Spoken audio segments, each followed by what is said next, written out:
परिचय। तुम क्या कर रही हो? देखो बहन, मैं इस पौधे को पानी दे रही हूँ। वास्तव में मैं कल पानी देना भूल गई थी। देखो, ये सूख गए हैं। हाँ, पौधे भी सजीव हैं और उन्हें भी जीवित रहने के लिए भोजन तथा जल की आवश्यकता होती है। लेकिन पौधे इन्हें कैसे प्राप्त करते हैं? क्योंकि उनमें हमारी तरह मुख नहीं होता है। वो मृदा से विभिन्न विधियों द्वारा पोषक तत्व तथा जल अवशोषित करते हैं। आओ जाने कि वो क्या हैं।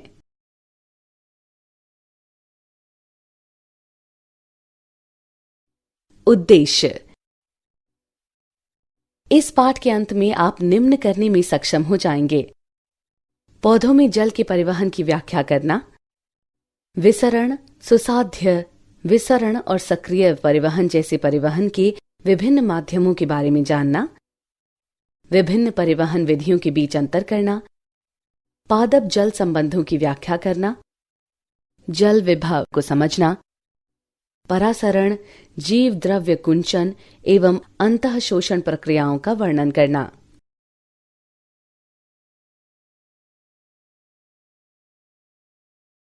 पौधों में जल का परिवहन। परिचय। मित्रों, जैसा कि हम जानते हैं कि पेड़ पौधों को जंतुओं की अपेक्षा कहीं अधिक दूरी तक अणुओं को ले जाने की आवश्यकता होती है। उनमें किसी भी प्रकार का परिसंचरण तंत्र भी नहीं होता है। जड़ों द्वारा ग्रहण किया गया जल पौधों के सभी भागों तक पहुंचता है, जो बढ़ते हुए तने के अग्र भाग तक जाता है। पत्तियों द्वारा संपन्न प्रकाश संश्लेषण या भोजन संश्लेषण के परिणाम स्वरूप उत्पन्न उत्पाद भी पौधों के सभी अंगों तक पहुंचते हैं और मृदा की गहराई में अंतः स्थापित जड़ों के शीर्ष तक जाते हैं। एक पुष्पीय पौधे में जिन पदार्थों का परिवहन होता है, उनमें जल, खनिज पोषक, कार्बनिक पोषक एवं पौधों की वृद्धि नियामक मुख्य हैं। कम दूरी तक पदार्थों की गति विसरण एवं साइटोप्लाज्मिक धारा द्वारा सक्रिय परिवहन की मदद से हो सकती है। लंबी दूरी के लिए परिवहन संवहनीय तंत्र या जाइलम तथा फ्लोएम द्वारा संपन्न होता है और इसे स्थानांतरण कहा जाता है। आपको ये जानकर आश्चर्य होगा कि मूलीय पादपों में जाइलम परिवहन पानी और खनिजों का आवश्यक रूप से एक दिशात्मक अर्थात मूल से तने तक होता है। हालांकि कार्बनिक तथा खनिज पोषकों का परिवहन बहुदिशात्मक होता है। आइए पौधों में छोटी दूरी तक परिवहन के माध्यमों के बारे में जानें।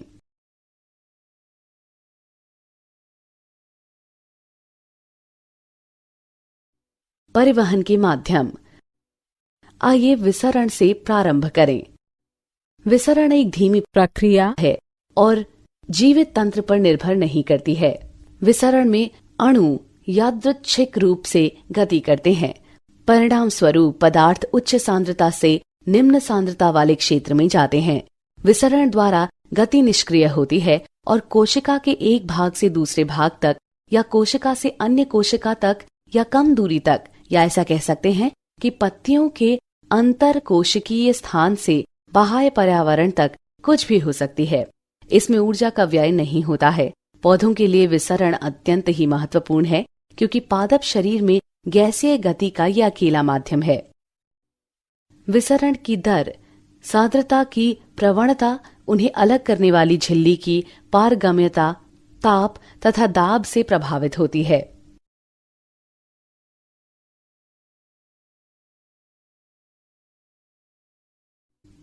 विसरण की दर पदार्थों के आकार पर निर्भर करती है। ये तो पहले से ही स्पष्ट है कि लघु पदार्थ तेज गति से विसरण करते हैं। झिल्ली के आर पार किसी भी पदार्थ का विसरण झिल्ली के प्रमुख सहभागी लिपिड में घुलनशीलता पर निर्भर करता है।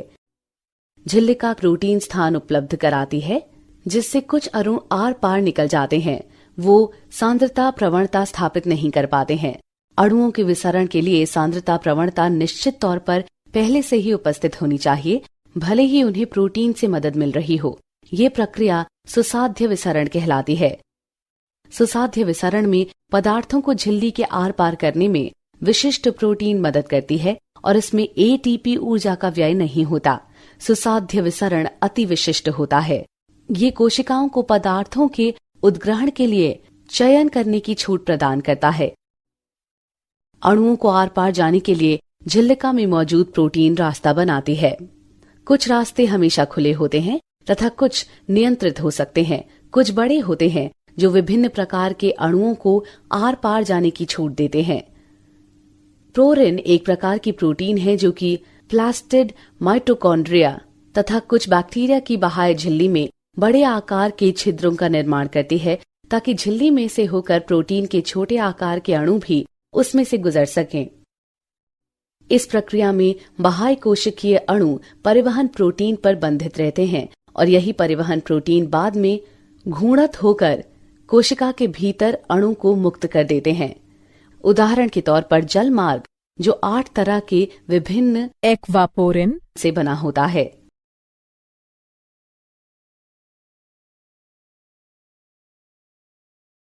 कुछ वाहक या परिवहन प्रोटीन विसरण की अनुमति तभी देते हैं जब 2 तरह के अणु एक साथ चलते हैं। सिम्पोर्ट में दोनों अणु एक ही दिशा में झिल्लिका को पार करते हैं। एंटीपोर्ट में वो उल्टी दिशा में चलते हैं। जब एक अणु दूसरे अणु से स्वतंत्र होकर झिल्लिका को पार करता है, तब इस विधि को यूनिपोर्ट कहते हैं। परिवहन का एक अन्य माध्यम सक्रिय परिवहन है। सक्रिय परिवहन सांद्रता प्रवणता के विरुद्ध अणुओं को पंप करने में एटीपी के रूप में ऊर्जा का उपयोग करता है। सक्रिय परिवहन झिल्लिका का प्रोटीन द्वारा पूर्ण किया जाता है। अतः झिल्लिका के विभिन्न प्रोटीन सक्रिय तथा निष्क्रिय दोनों परिवहन में मुख्य भूमिका निभाते हैं। पंप एक तरह के प्रोटीन है जो पदार्थ को कोशिका झिल्लिका को पार कराने में ऊर्जा का प्रयोग करते हैं। ये पंप प्रोटीन पदार्थों का कम सांद्रता से अधिक सांद्रता तक अपहिल परिवहन करा सकते हैं। परिवहन की गति अधिकतम तब होती है जब परिवहन करने वाले सभी प्रोटीन का प्रयोग हो रहा हो या वो संतृप्त ही क्यों न।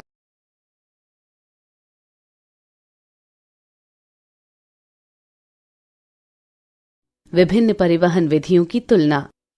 आइए अब कुछ बिंदुओं के आधार पर साधारण विसरण, सुसाध्य विसरण तथा सक्रिय परिवहन की तुलना करें।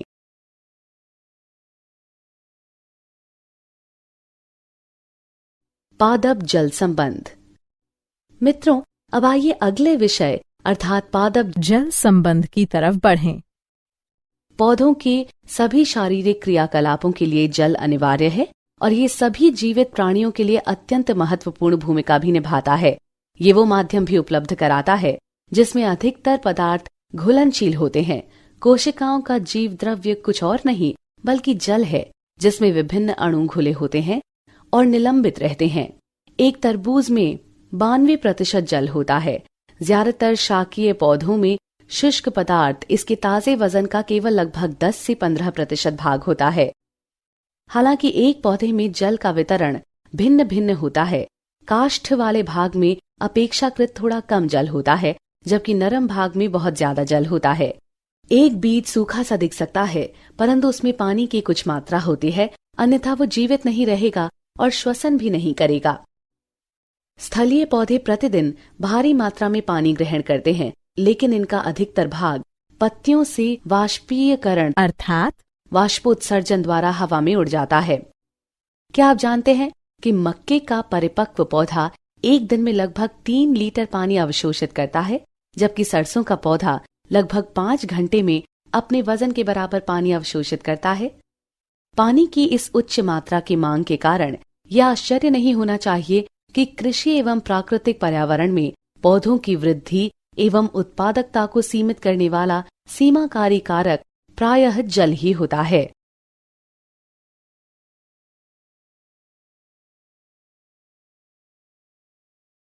जल विभव। पादप जल संबंध को समझने के लिए हमें कुछ मानक शब्दों को जानने की आवश्यकता होगी। जल की गति को समझने के लिए जल विभव एक आधारभूत धारणा है। विलय विभव और दाब विभव 2 मुख्य घटक हैं जो जल विभव का निर्धारण करते हैं। जल के अणुओं में गतिज ऊर्जा पाई जाती है। किसी तंत्र में जल की सांद्रता अधिक है तो इसकी गतिज ऊर्जा या जल विभव भी अधिक होगा। अतः ये सुनिश्चित है कि शुद्ध जल में सबसे ज्यादा जल विभव होगा। यदि कोई 2 अंतःविष्ट जल तंत्र संपर्क में हो तो पानी के अणु की अनियमित गति के कारण जल की वास्तविक गति की त्वरित गति ज्यादा ऊर्जा वाले भाग से कम ऊर्जा वाले भाग में होगी। इस प्रकार पानी उच्च जल विभव वाले अंतःविष्ट जल के तंत्र से कम जल विभव वाले तंत्र की ओर जाएगा। पदार्थ की गति की ये प्रक्रिया मुक्त ऊर्जा की प्रवणता के अनुसार होती है और विसरण कहलाती है। जल विभव को ग्रीक चिन्ह जाई से अंकित किया गया है और इसे पास्कल्स जैसी दाब इकाई में व्यक्त किया गया है। परंपरा के अनुसार शुद्ध जल के जल विभव को एक मानक ताप पर, जो किसी दाब में नहीं है, पर शून्य माना गया है। सभी विलयनों में शुद्ध जल की अपेक्षा जल विभव निम्न होता है। इस निम्नता का परिमाण एक विलय के द्रवीकरण के कारण होता है, जिसे विलय विभव कहा जाता है। विलय विभव सदैव नकारात्मक होता है। जब विलय के अणु अधिक होते हैं तो विलय विभव अधिक नकारात्मक होता है। वायुमंडलीय दबाव पर घोल के लिए जल विभव विलय विभव होता है। यदि शुद्ध जल या घोल पर वायुमंडलीय दबाव से अधिक दबाव लगाया जाए तो उसका जल विभव बढ़ जाता है। पादप तंत्र में दाब निर्मित हो सकता है जब विसरण के कारण पौधे की कोशिका में जल प्रवेश करता है और वो कोशिका भित्ति को और बढ़ा देता है। ये कोशिका को स्फीत बना देता है। ये दाब विभव को बढ़ा देता है। दाब विभव ज्यादातर सकारात्मक होता है। हालांकि पौधों में नकारात्मक विभव या जाइलम के जल खंड में तनाव एक तने में जल के परिवहन में महत्वपूर्ण भूमिका निभाता है। दाब विभव को जाइपी से चिन्हित किया जाता है। कोशिका का जल विभव विलय एवं दाब विभव दोनों से ही प्रभावित होता है। इन दोनों के बीच संबंध निम्न प्रकार से होता है।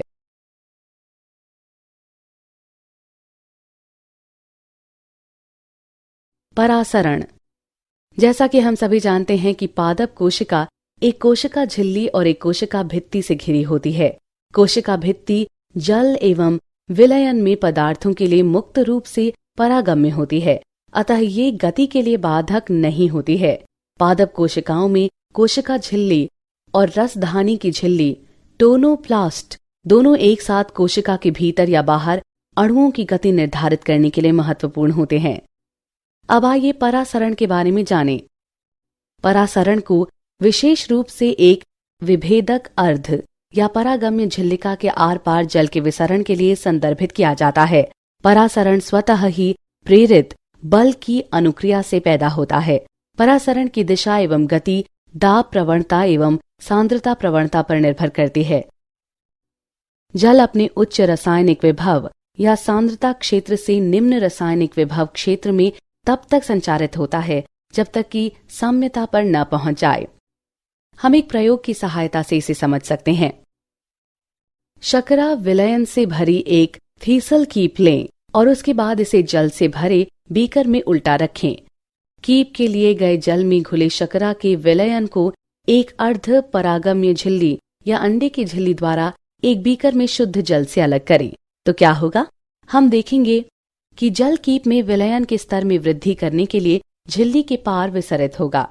ये तब तक लगातार विसरित होगा जब तक कि साम्यता पर न पहुंच जाए। अब हम कीप में जल की गति को रोकने के लिए कुछ दाब लगाएंगे। जल को विसरित होने से रोकने के लिए आवश्यक ये दाब वास्तव में परासरण दाब है और ये विलय सांद्रता का कार्य है। विलय की सांद्रता अधिक होने पर जल को विसरित होने से रोकने के लिए अधिक दाब की भी आवश्यकता होगी।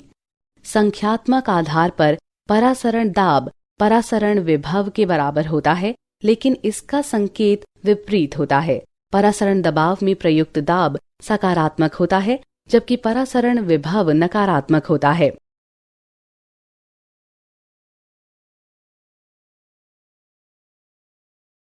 जीव द्रव्य कुंचन।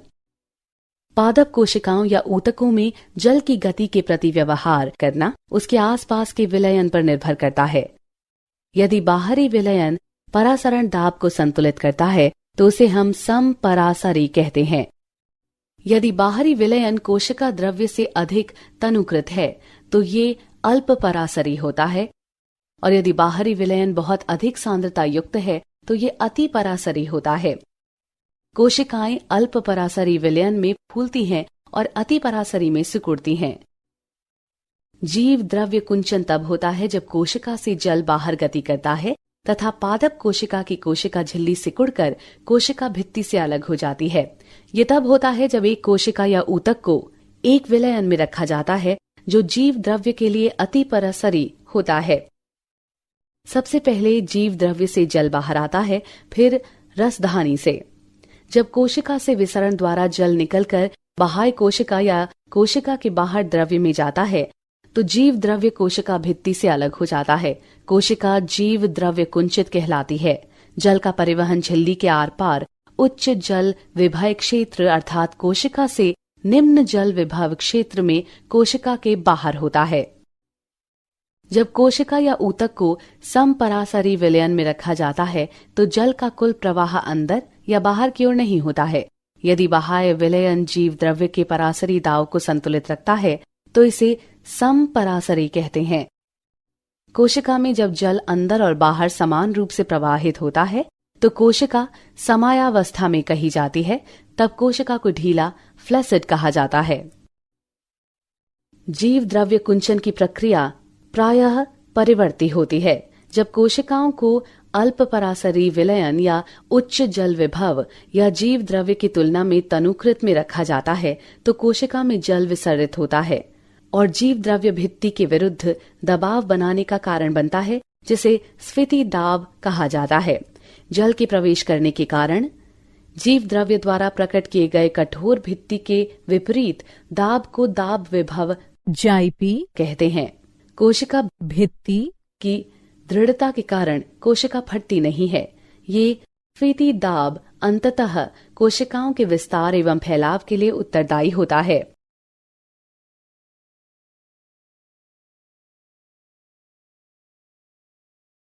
अंतः शोषण। अब आइए एक विशिष्ट प्रकार के पादप जल संबंध अर्थात अंतः शोषण के बारे में जानें। अंतः शोषण एक विशिष्ट प्रकार का विसरण है। जब ठोस क्लाइडस द्वारा जल अवशोषित किया जाता है तो इसके कारण उसके आयतन में विशाल रूप से वृद्धि होती है।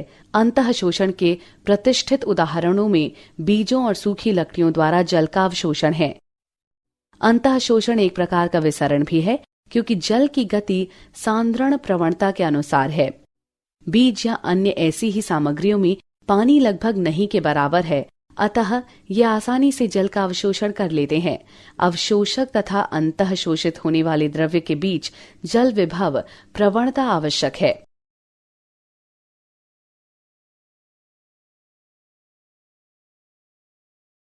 सारांश।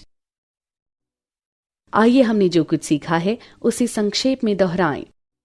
कम दूरी तक पदार्थों की गति विसरण एवं साइटोप्लाज्मिक धारा द्वारा सक्रिय परिवहन की मदद से हो सकता है। लंबी दूरी के लिए परिवहन संवहनीय तंत्र या जाइलम तथा फ्लोएम द्वारा संपन्न होता है और इसे स्थानांतरण कहा जाता है। मूलीय पादपों में जाइलम परिवहन पानी और खनिजों का आवश्यक रूप से एक दिशात्मक अर्थात मूल से तने तक होता है, हालांकि कार्बनिक तथा खनिज पोषकों का परिवहन बहुदिशात्मक होता है। विसरण में अणु यादृच्छिक रूप से गति करते हैं, परिणाम स्वरूप पदार्थ उच्च सांद्रता से निम्न सांद्रता वाले क्षेत्र में जाते हैं। सुसाध्य विसरण में पदार्थों को झिल्ली के आर पार करने में विशिष्ट प्रोटीन मदद करती है और इसमें एटीपी ऊर्जा का व्यय नहीं होता। सांद्रता प्रवणता के विरुद्ध अणुओं को पंप करने के लिए सक्रिय परिवहन ऊर्जा का उपयोग करता है।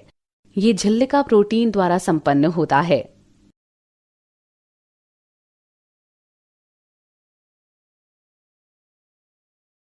जल विभव को ग्रीक चिन्ह जाई से चिन्हित किया गया है और इसे पास्कल्स जैसी दाब इकाई में व्यक्त किया गया है। कोशिका का जल विभव विलय एवं दाब विभव दोनों से ही प्रभावित होता है। इन दोनों के बीच संबंध निम्न प्रकार से होता है। अर्ध परागम्य झिल्ली के पार जल का विसरण परासरण कहलाता है। परासरण की दिशा एवं गति दाब प्रवणता एवं सांद्रता प्रवणता पर निर्भर करती है। यदि बाहरी विलयन परासरण दाब को संतुलित करता है तो उसे हम समपरासरी कहते हैं। यदि बाहरी विलयन कोशिका द्रव्य से अधिक तनुकृत है तो ये अल्प परासरी होता है और यदि बाहरी विलयन बहुत अधिक सांद्रता युक्त है तो ये अति परासरी होता है। कोशिकाएं अल्प परासरी विलयन में फूलती हैं और अति परासरी में सिकुड़ती हैं।